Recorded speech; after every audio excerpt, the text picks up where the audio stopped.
Mr. Paul. Thank you, Mr. Chairman. Welcome, Madam Secretary. I appreciate very much your testimony because a lot of it I sincerely agree with. Your dire assessment, I think, is absolutely accurate. I think the opportunities for a good option is very slim. So there are no good options.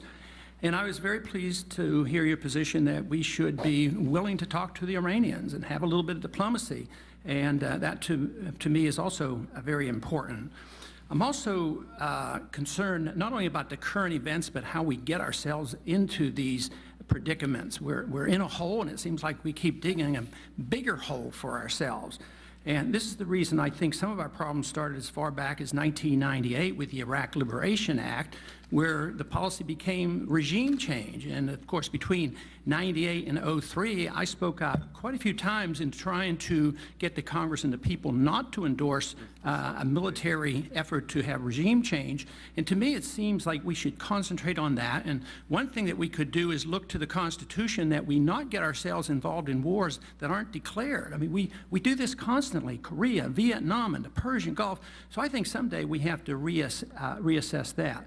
You mentioned that there are three possible nightmares: the al-Qaeda growing in this area, the Iranian influence, as well as a spreading to a regional conflict. And I share those concerns. But if we're honest, we have to look back and say that those three things were held in checks. As evil as he was, Saddam Hussein, ironically held all those concerns in check. And if politicians were required to do a cost-benefit analysis, we would have to go back and say, was this all worth it? And I think one question I would like to ask you is, Saddam Hussein is gone, but was it really worth 3,000 American lives?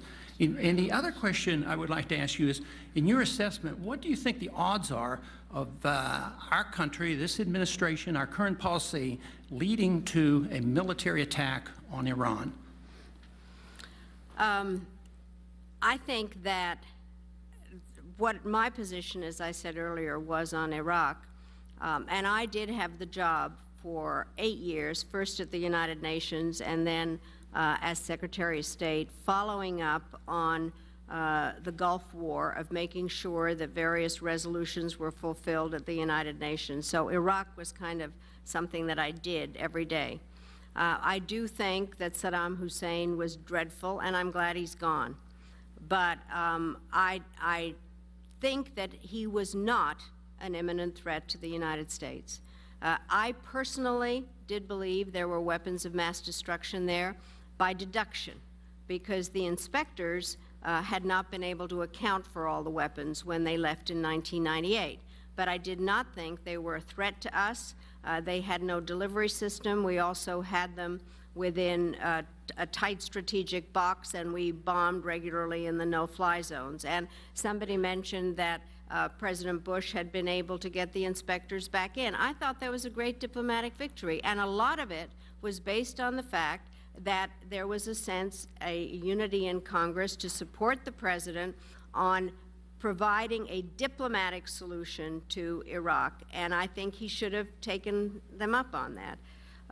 So I think the numbers that come out yesterday, that 30,000 Iraqis were killed in 1 month, we know our losses, and I think I'm glad he's gone, but I think this was a war of choice, not of necessity.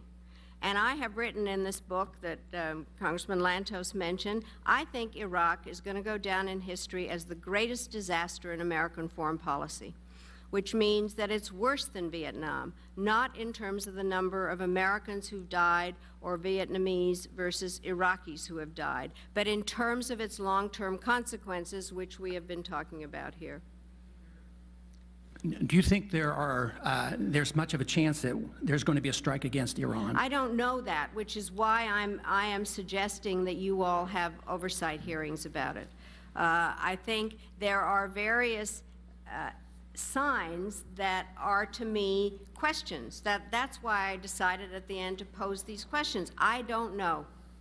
And obviously, the president, any president, has to keep military options on the table. That is something that I said any number of times. Secretary Rice says it. Secretary Gates says it. That's part of the job. But I do think it is worth all of you, if I might be so bold, to ask these questions, because I have no access beyond reading the newspapers, and we all depend on all of you to represent us and ask the questions. Ms. Thank you very Thuringer. much.